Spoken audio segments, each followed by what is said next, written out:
Please put your hands together and welcome to the stage, Peter Davison! Hello! Hello. Grab yourself a seat. Okay, I'm going to sit here. Yeah. I love how this was the point of stopping the clapping. It was here. Excellent. How are you doing? How's your day been? It's been okay, been good. Yeah. Yeah. Had great fun, yeah. Is this your first trip to Glasgow? You've been to Glasgow before? No! Oh, you've been to Glasgow. I've been to Glasgow before, yes. Yeah. How many times? When was the first time you came to Glasgow?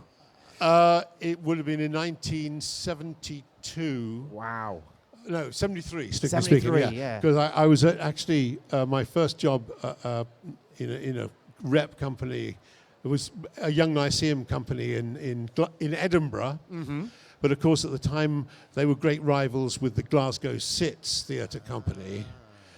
So we would meet up occasionally just to throw things at each other. Love it. No, but it was good. But so it was like a nice family thing, a rivalry, and yet everyone got on really well. Love it. And I assume, of course, I'm from Edinburgh myself, so I assume you've been to Edinburgh. Yeah, Fringe, lived there. Yes. yeah. You lived there, yeah. Well, yeah, I've done a couple of festivals in the early days, So yeah. And when you lived there, did you try all the Scottish delicacies? By which you mean what? Haggis? Oh, yeah. Well, haggis, of course. Yeah, absolutely. Yeah, no. Yes. No. Well, that was no. I did. No. But, no. You can do yourselves a favour. Don't explain what haggis is. That's the best thing. Yes. Because once you know, us weak-stomached English people can't really hack the idea of the the sheep's gut or whatever. So yeah, no.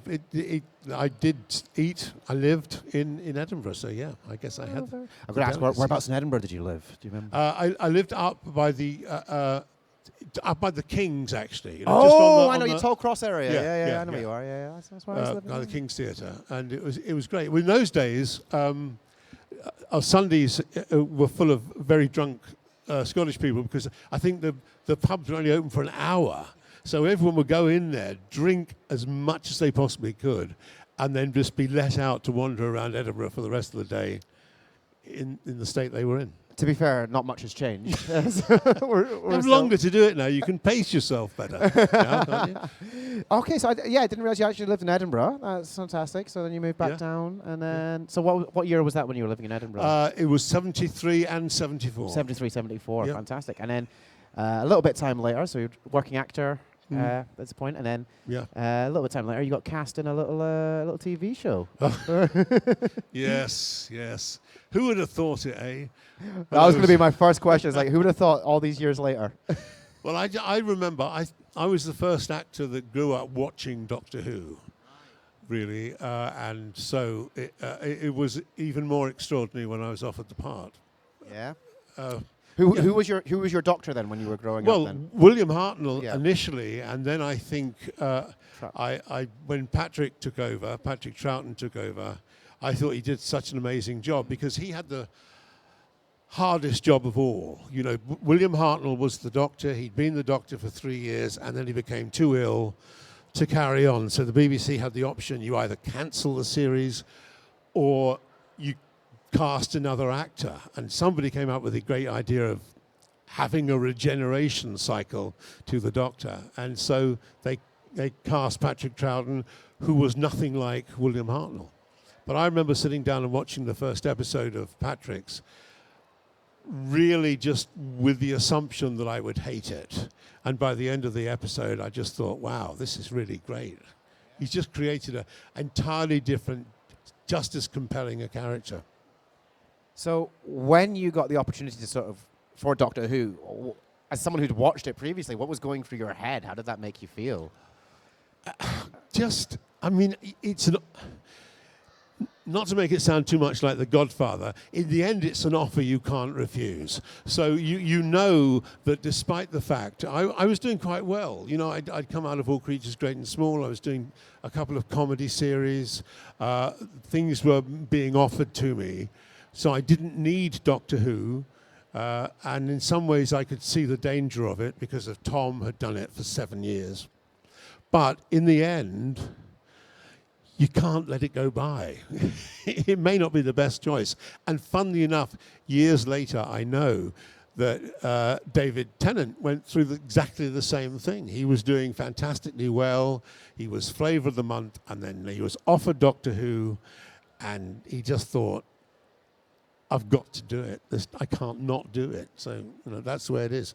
So yeah, I pretended to have not made up my mind, but when I went for lunch with the producer, John Nathan Turner, and I had this list of questions in my head I was going to ask him, and then I had too many white wines, and I'd said yes before we got to the sticky toffee pudding in the afternoon. So you're literally just going there screaming in the back of your head. Yeah. Yes, I've got these questions.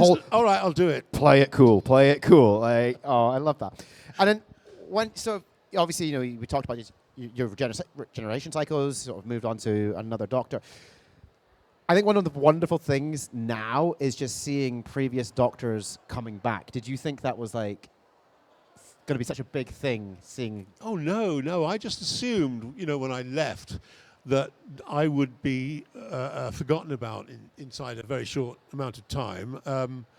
And it was the beginning, I suppose, of the convention circuit. And it wasn't so much the convention circuit, it was the fact that there were people out there who were determined to keep the series alive, even though it was going through a tough time on the TV, because it was stopped when Colin was doing it, then it came back with Sylvester, and then it was stopped again, and then it disappeared for a while.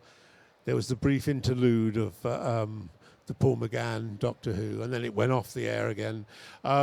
So throughout all that time, there was a real solid base of fans here in this country, obviously, and in America, who were keeping Doctor Who alive. And then Big Finish came along, who started doing audio recordings, and that was incredibly important as well. So I always thought that we would. I was always very happy to be involved with it because it hadn't affected my career. And with Big Finish, I was still doing the Doctor.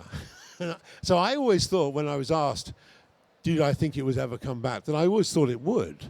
It would just take somebody to sit down at one point and go, how about reviving Doctor Who? And in the end, it was Russell T Davies that did that. And so it came back. It made me quite envious, really, because when it came back as one of the BBC's most prestigious programs, and it hadn't been that when we made it. We had very low budgets, we had huge time restraints on it, constraints, and it was sold. And yet it was sold to 39 countries. So I was a bit envious of its status. Suddenly, every time Doctor Who came back, they were on the front page of the Radio Times. I don't think we got one single during the time of the actual classic Doctors, a front cover. I think we did for a special that was 30th year anniversary or something. But yeah, it was great. And so we've popped up here and there along the way, which has been terrific. I love it. And as the thing you say, you were doing the audio books, keeping that alive, the conventions coming along, fans here connecting. And then, of course, it comes back with Russell T Davies, which, I think we all loved that sort of era coming back. Then, interestingly enough, the T-shirt that you're wearing there, you're the fifth. Yes, this is a T-shirt I had made, actually. Yeah. I thought it was time of life to go through a self-publicity campaign. So this is a T-shirt of the Five-ish Doctors reboot, which was a thing that I did for the 50th anniversary. And it started off as, it was going to be 5 minutes long.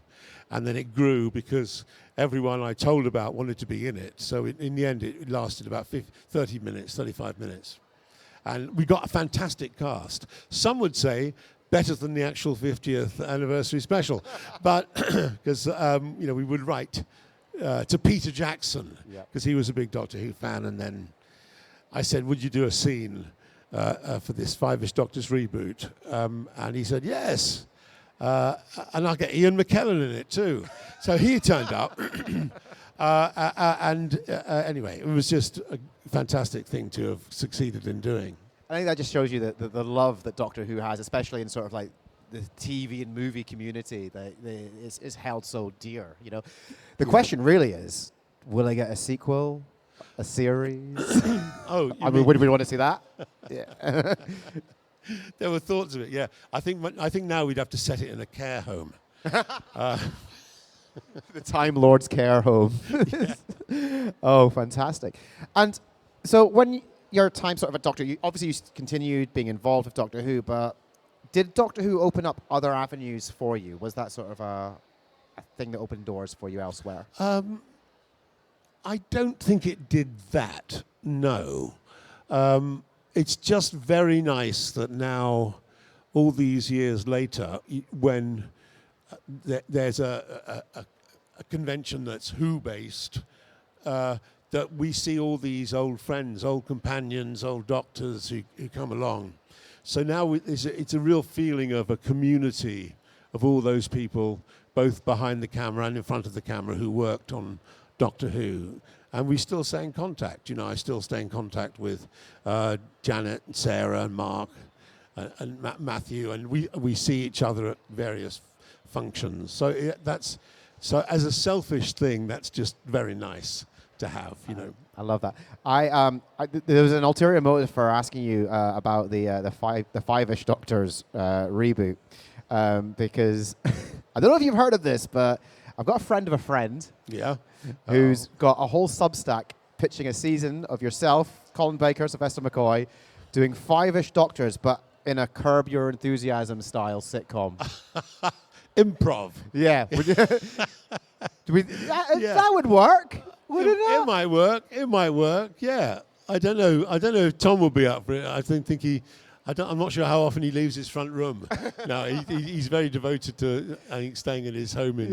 But there was talk of all sorts of things, and I did want to do something for the 60th. I didn't know exactly what. I had an idea in my head, but the reality was I was never asked. So unless someone does that, there's no point in pushing it too far down the line. Yeah, it'd be an interesting thing. I think there's great scope to do something funny about. There always has been, because it's always had the ability to send itself up. Yes. And so you can laugh at it at the same time as taking it seriously. And when we do these extras for, they release all the seasons now on Blu-ray, and they do all these extras. There's great opportunity there to look back with a slightly amused and comic eye on how the program was made, and we get to do great things too. On the previous season 20, Janet, Sarah, and I, the three, my two companions, we drove to Germany in a car, which was meant to be just a fun little documentary trip that lasted 15 minutes. But because we shouted at each other for 4 days, it's about an hour and a half on the box set. So I think you could do something that's funny, but whether we'll get around to it, I don't know. I mean, it's the beauty of that sort of universe, isn't it? That you could literally do anything. Yeah, it's all about the story, and it's just actually getting down to it. Exactly. I want to. Okay. It's a giant SpongeBob in the back of the room. Hello, SpongeBob. Yes. Hello. Before we, I do want to open it up to questions, because I'm sure we've got quite a few questions in the audience. But before I do, I'd just love to sort of ask you. Obviously you've come here today to the Fan Frontier event. What's it been like over the years, sort of coming to these conventions and meeting fans? What's that meant to you, really? You couldn't knock it, because if fans are coming along to see you, although there have been one or two exceptions, they generally are saying to you, "Oh, you were amazing. You're my doctor." So you're getting flooded with these compliments.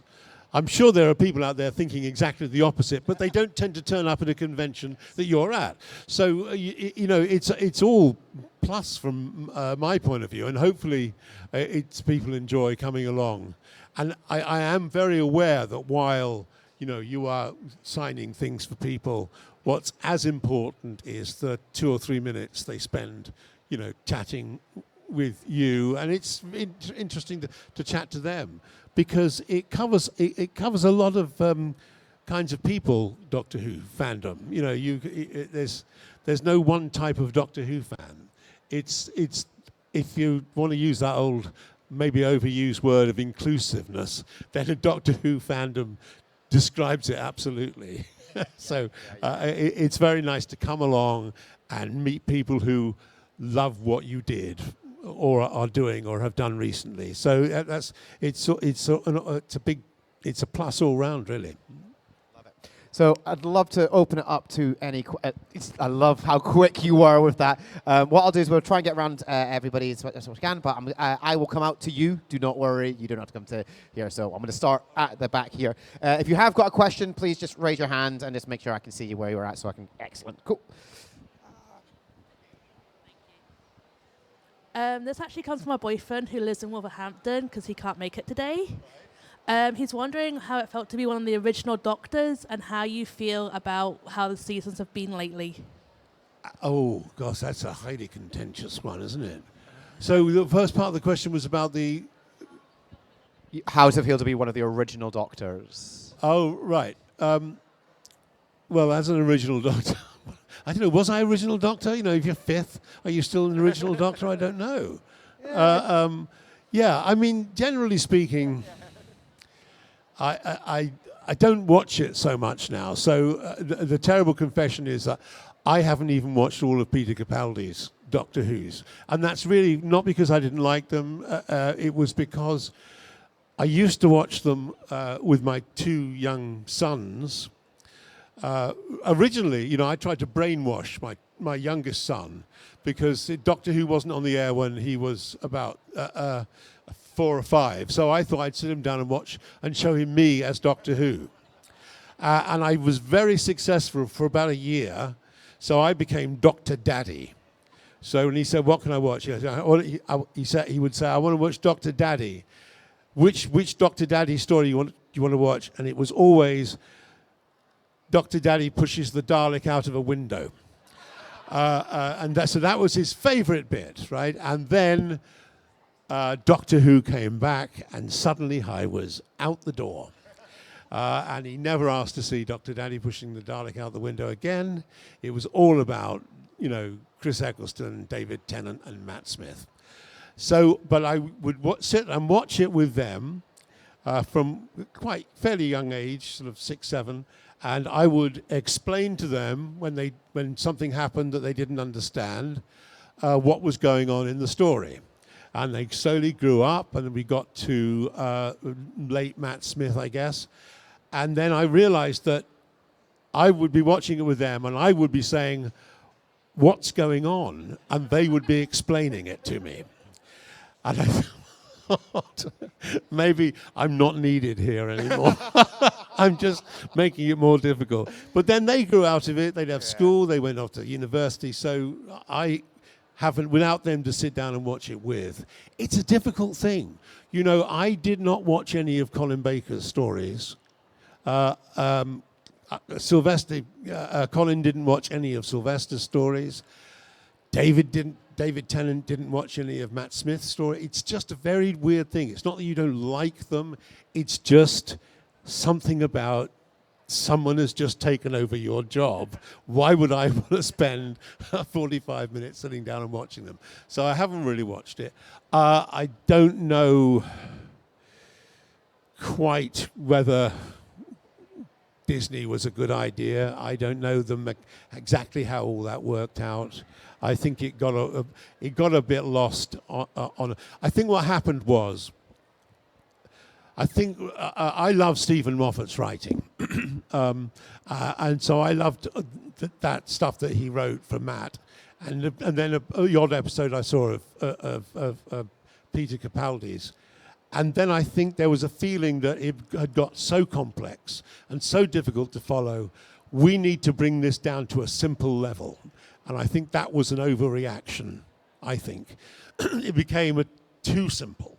Too simplistic, and it lost that edge that attracts a lot of people who are Doctor Who fans, is they love that kind of, that hook that is hard for other people to understand. You know, if your parent is sitting there going, I don't know what's going on, then you've got it about right.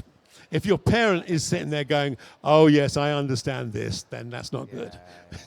Yeah. So anyway, that's all. Yeah. I think that's one of the beauties of Doctor Who is if you understood it, you felt like the smartest person in the room. So yeah. Who was? Oh yeah. Hello. Hi there. I was wondering, did you have any thoughts about playing it different to Tom, or in the same way that you saw Patrick Troughton in comparison to Will Hartnell? You are cast to be different than the previous Doctor at the same time as you are theoretically playing the same person. So I knew that I did, in the very first story I did, Castrovalva, I tried to pick up elements of John Pertwee, Patrick Troughton and William Hartnell, just because it seemed like a good idea at the time, really. But I knew that what John wanted was someone who was completely unlike Tom. But the problem with that was I quite liked the humour in Tom's, especially the Douglas Adams era humour, which John Nathan Turner would always call sort of, undergraduate humour. And he didn't like that. But I did kind of like it. So you tried to keep bits of that in, even while John Nathan Turner was saying, we can't have this. So, no, I didn't really try to be like Tom. No, you can't be like Tom. Tom is Tom. So I just had to come up with my own version of, a slightly younger, faster-moving Doctor who could no longer put his arms around female companions because it was deemed inappropriate. Hi, Peter. I've got two questions, if that's all right. The first is, and you probably get asked this a lot, is what was it like for you setting foot in the TARDIS scene for the first time? Did you get any shakes? Did you just stand there and go, okay, I'm in the TARDIS, or did it hit you? And my second question is, one of my favourite lines in Doctor Who is when you say to the 10th, too long ago, all my days to, what is it? All my love too long ago, and you say to days to come. And the second question is, did you have any favourite lines that really hit you at any time during your run? Lines that you just went, that's really, really magical?